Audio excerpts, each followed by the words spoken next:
Hello, everyone, and we're back, and we're currently recording our lecture for Understanding the Self, Module 5 from Week 8 to Week 9, and this is more on the topic of the sexual self. Okay, so why do we have to learn the sexual self in our subject? Understanding the sexual self is relevant in understanding our own selves because it encompasses a significant part of who we are as individuals. And it is actually important for the reason that it's part of our identity formation, our personal growth, our healthy relationships, our self esteem and confidence, our awareness and education, and at the same time it's more on understanding about our culture and society. So incorporating the study of the sexual self in our subject allows us for a more holistic approach to personal development, promoting well-rounded, informed, and self-aware individuals like you, my students. All right. So what we'll be discussing for this video is this is more on how you're going to understand the differences between sex and gender. Identity, you're going to identify the main changes that happen during puberty, and you're going to understand the three stages of love and the hormones involved in the process. We're also going to articulate the importance of having awareness towards sexuality and gender issues. And at the same time, we're going to discuss the relevance of family planning in the contemporary world. All right.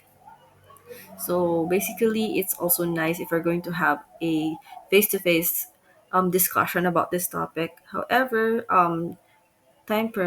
time cannot permit us because we're going to have our um, events for the next weeks. So yeah.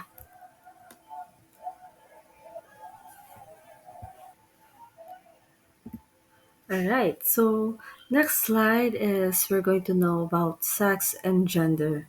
So what is the actual difference between these two terms? So sex refers to a set of biological attributes in humans and animals. So it is primarily associated with physical and physiological attributes including chromosomes, hormone levels, and reproductive sexual anatomy. And typically, individuals are classified as male or female at birth based on these biological characteristics. While gender, on the other hand, refers to the socially constructed roles, behaviors, expressions, and identities of girls, women, boys, men, and diverse people. So, gender is actually a social and cultural construct, meaning it can vary widely across different societies. And cultures can change over time. It encompasses a range of identities that do not necessarily fit into the rigid binary of male and female, such as non binary, genderqueer, or gender fluid identities. So, um, while sex is biologically determined, gender is a more fluid concept that can be shaped by social influences and personal identity. So, understanding these distinctions is essential for recognizing and respecting the diverse experiences and identities of each individual. Right. So, next is we're going to understand puberty thoroughly. All right, so puberty is the time in life when a boy or girl becomes sexually mature. It is a process usually happens between ages 10 and 14 for girls and ages 12 and 16 for boys. So it causes physical changes and affects boys' and girls' identity. So puberty is a significant developmental stage marking the transition from childhood to adolescence. So this process involves a series of physical, hormonal, and emotional changes as the body matures and becomes capable of reproduction. So typically, puberty begins between the ages of 8 and 14 for girls and 9 and 15 for boys. Although the exact timing can vary widely depending on individual and genetic factors. So some examples of um, physical changes for girls specifically, they actually have this their boobs are forming already, and for boys or for boys their voices changes during puberty. So during puberty, the pituitary gland releases hormones that stimulate the ovaries in girls and testes in boys to produce sex hormones like estrogen and testosterone. So, these hormones are responsible for a range of changes such as the growth of body hair, the development of breast in girls, the deepening of the voice in boys, and the onset of menstruation in girls.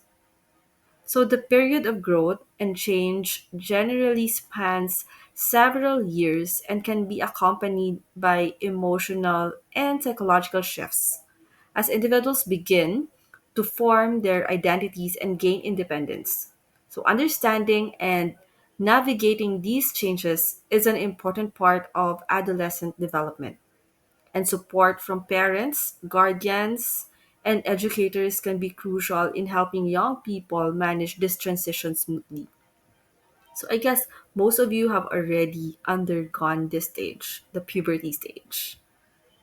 Huh? So you can see there are the changes from being a boy to man, from girl to a woman,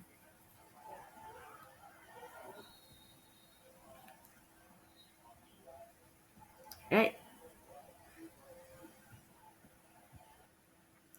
So again, during the puberty stage,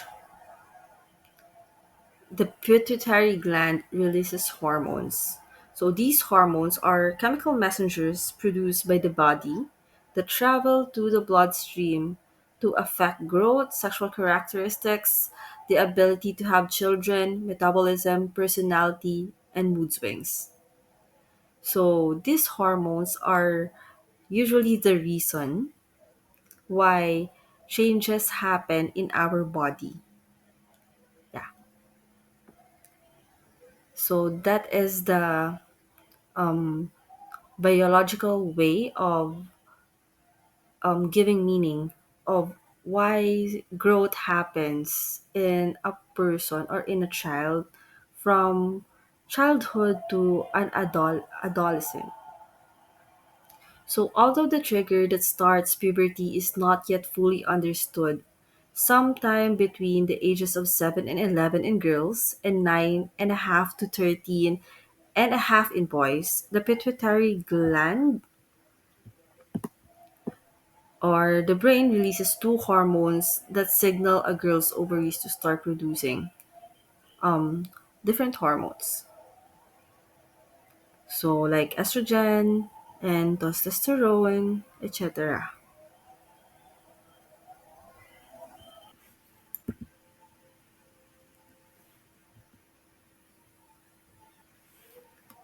Right. So sex hormones instruct reproductive organs to develop or mature in preparation for one day being able to have children. So, estrogen and testosterone also cause the development of secondary sex characteristics, which lead to male-female differences, such as women's breasts and rounded hips, and men's facial hair and muscle development. So, the maturing ovaries and testicles make increasing amounts of sex hormones further promoting the process of puberty. Right.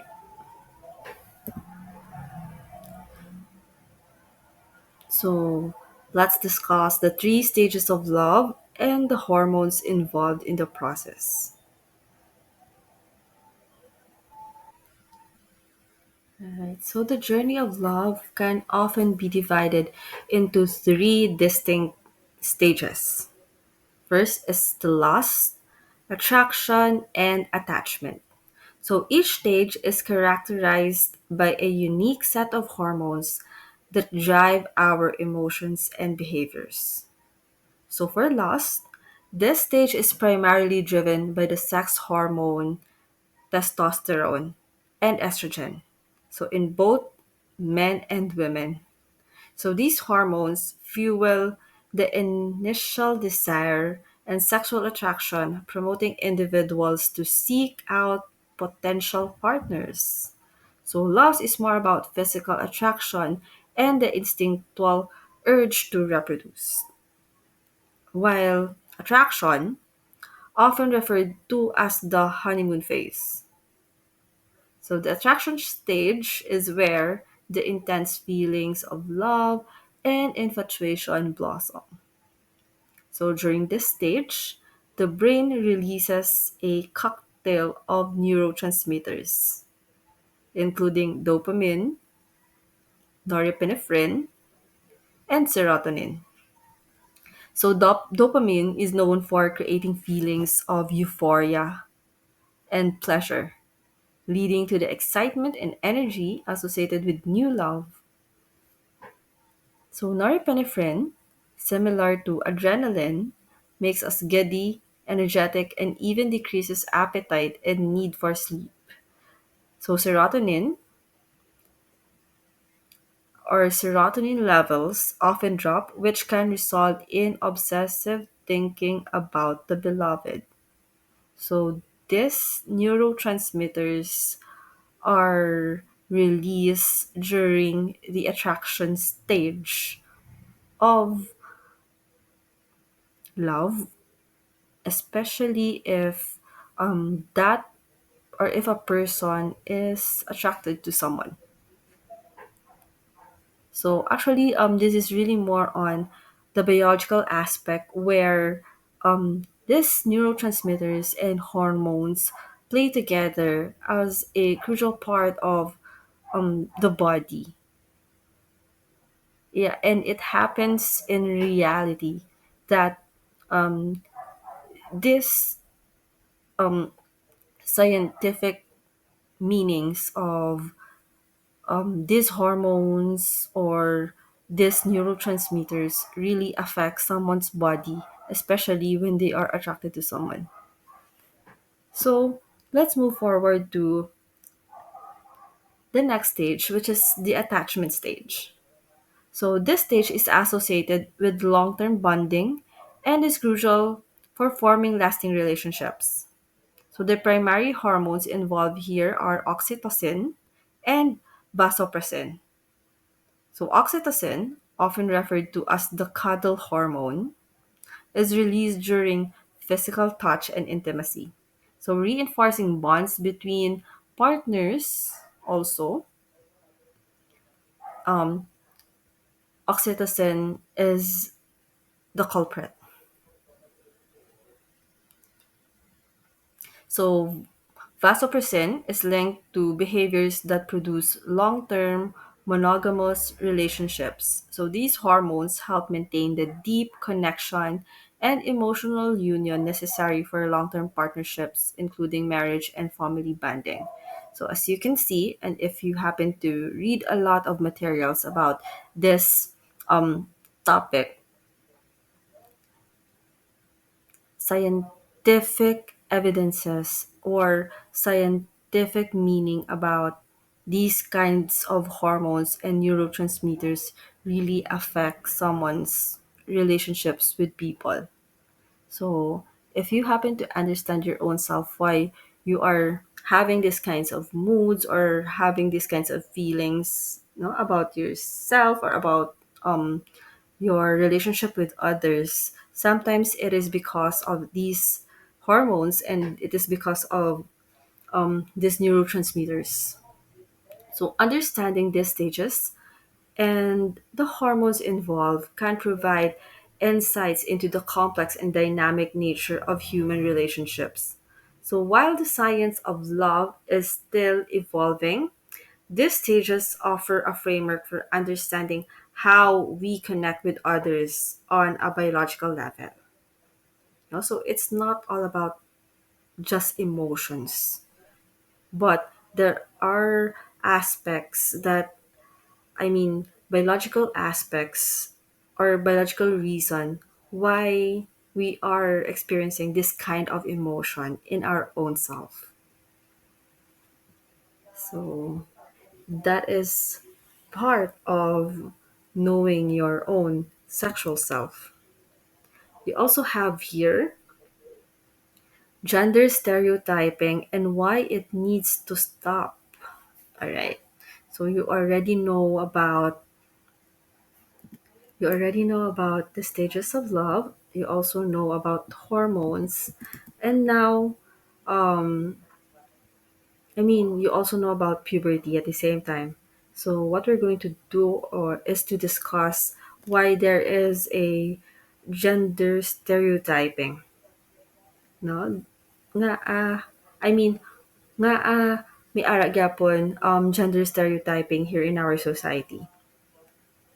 So a gender stereotype is a generalized view or preconception about attributes or characteristics or the roles that are ought to be possessed by or performed by women and men. So a gender stereotype is harmful when it limits women's and men's capacity to develop their personal abilities, pursue their professional careers, and make choices about their lives.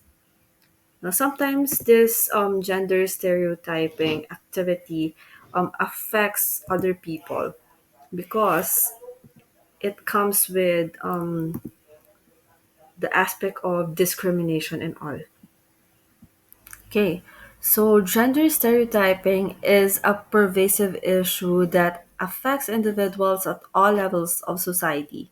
So these stereotypes are oversimplified and widely held beliefs about the characteristics, attributes, and the roles that men and women are expected to adhere to based on their gender.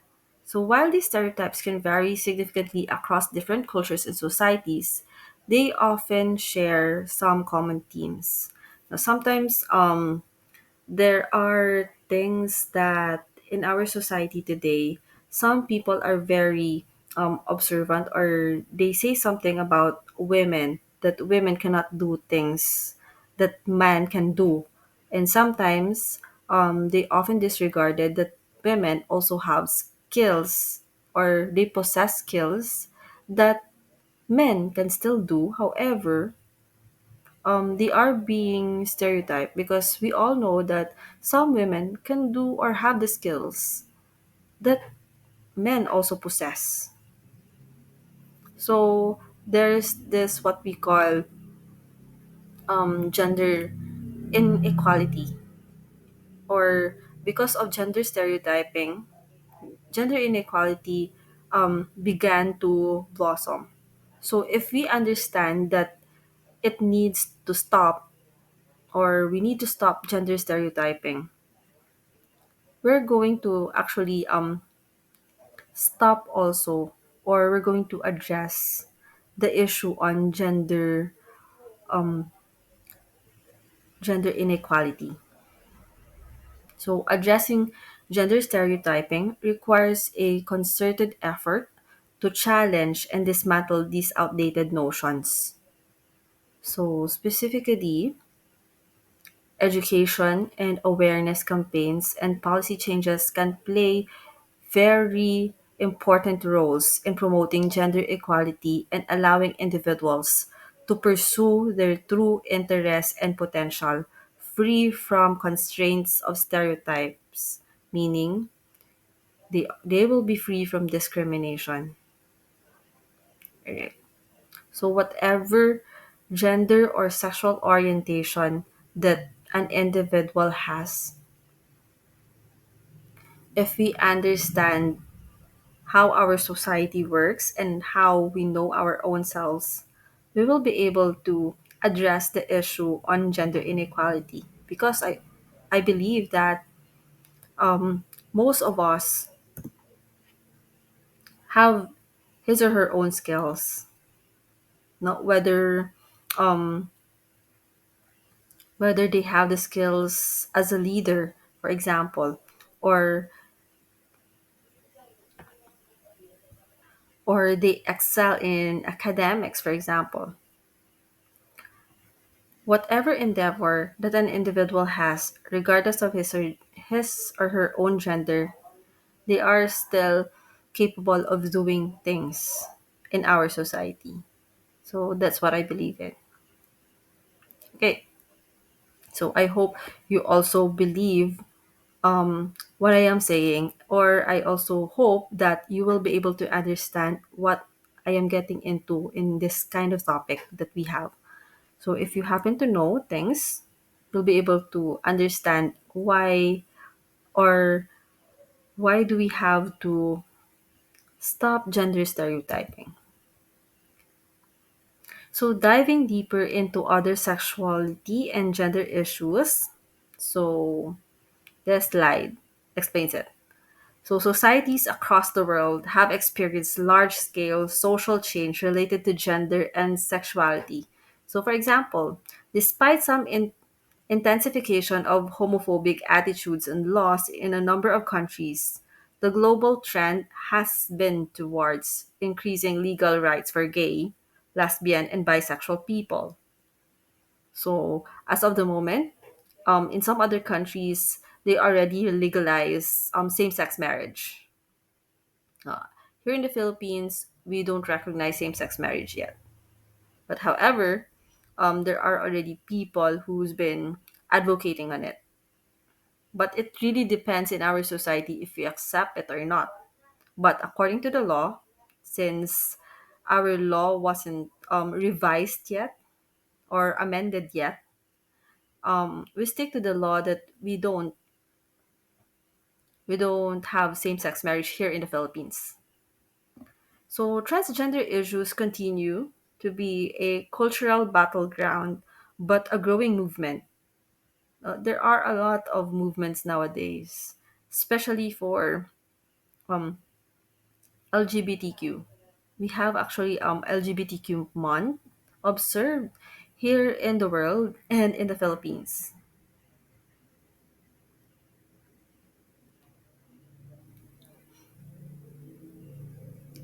So, as a human rights issue, I think they are already trying to know these things and to have or to promote awareness that they are also involved in our society, or they exist in our society. So experiences in other parts of the world are radically diverse but too often marginalized in research in the global north. So if we happen to really advocate on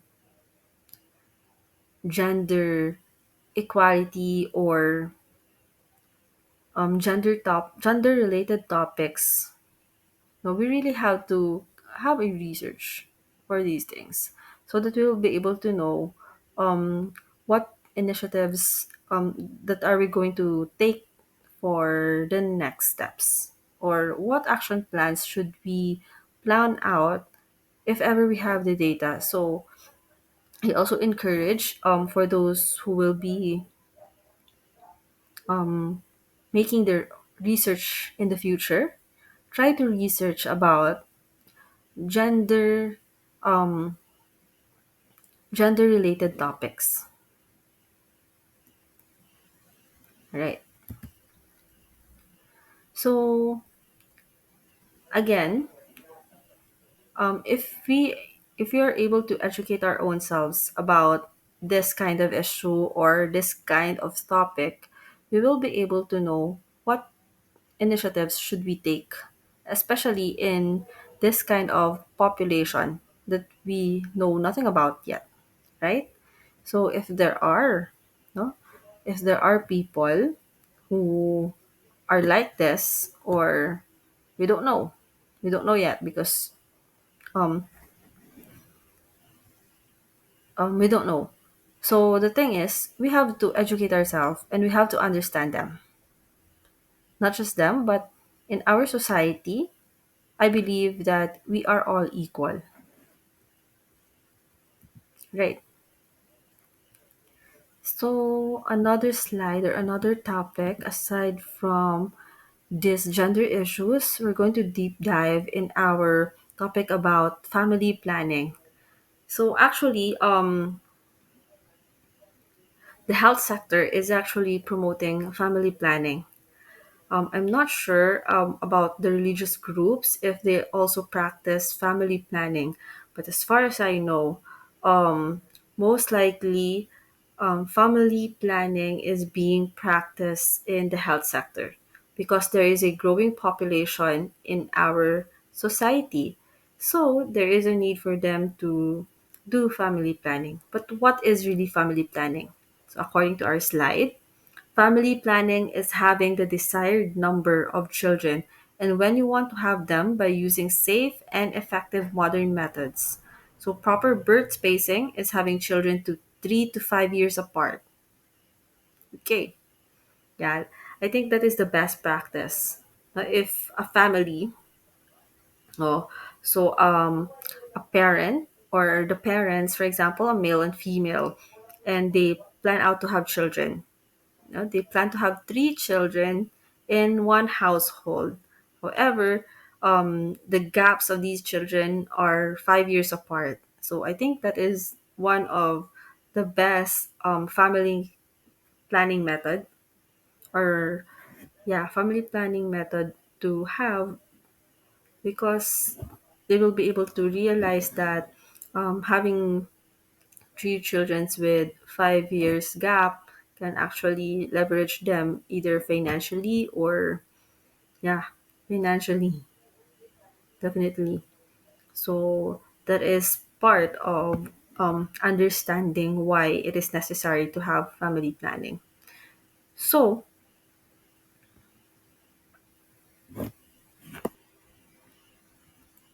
okay, so moving forward.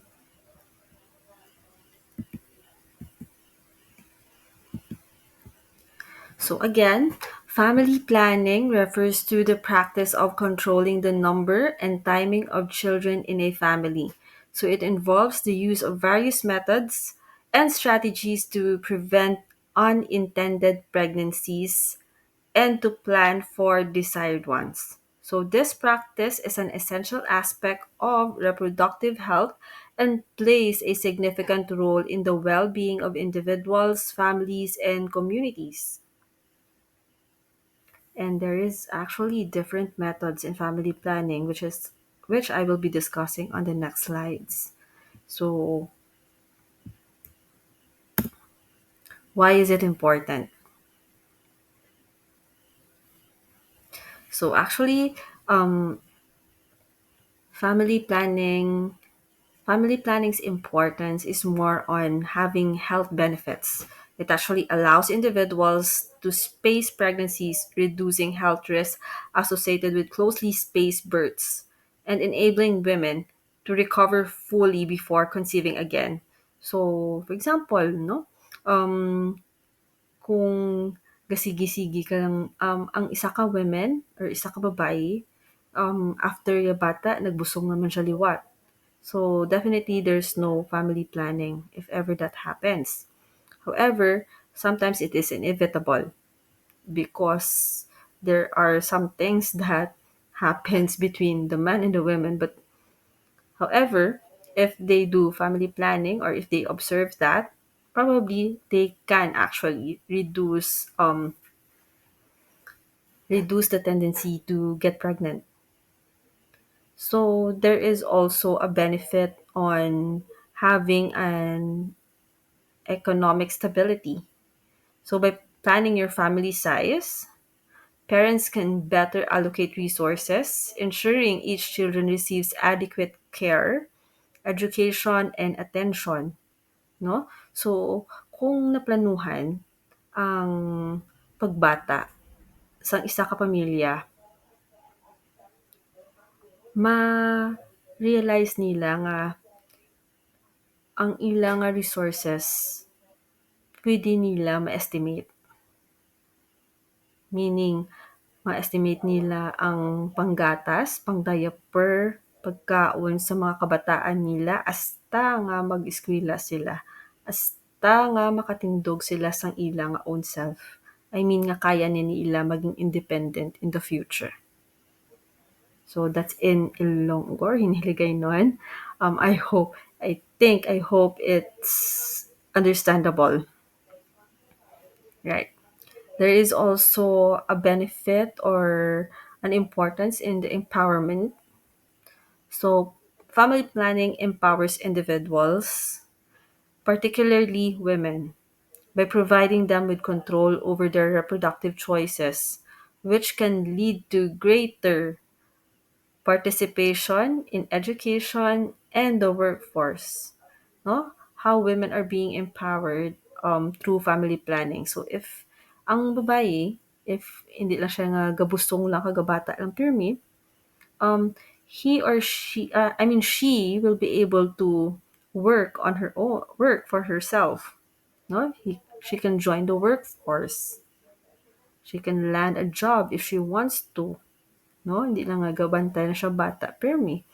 So that is also part of the importance or the benefit of having a family planning. Another thing is there is also population control. So in the Philippines, I think the population is increasing every year. So it helps the population growth if family observes family planning. There is also the reduction in maternal and infant mortality.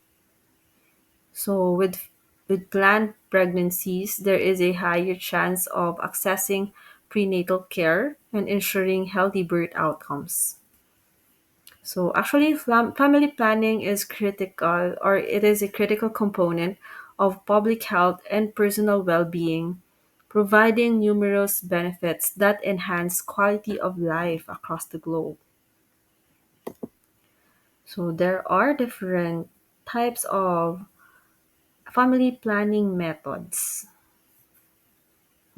So first and foremost, we have here the contraceptives. So these are devices or medications used to prevent pregnancy. Common types include birth control pills, condoms, IUDs. IUD stands for intrauterine devices, and implants. We also have here the natural methods. This involve tracking fertility cycles and abstaining from intercourse during fertile periods. So the calendar method and basal body temperature method are examples. We also have here sterilization. So a permanent solution for those who no longer wish to have children. For women, this is known as tubal ligation, the gligate. And for men, it is called vasectomy. So again, so for sterilization method, for women, this is called the tubal ligation, meaning inoperahan ang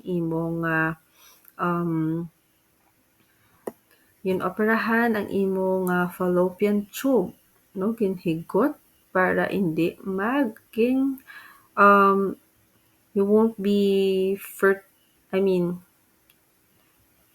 hindi ka bata if there is a tubal ligation already. And for men, again, it's called vasectomy. So we also have here emergency contraception. So pills or devices used after unprotected sex to prevent pregnancy. So these are not intended for regular use but can be effective in preventing unintended pregnancies. We also have here barrier methods. Barrier methods just prevent sperm from reaching the egg. So example include diaphragms, cervical cups, and sponges. Probably there is.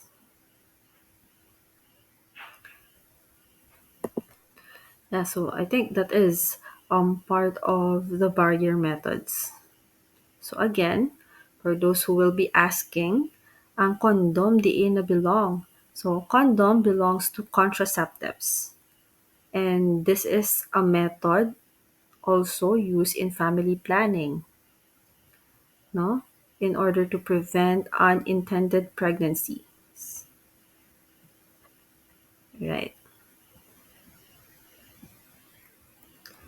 Right. So there is also the importance of um, knowing these methods.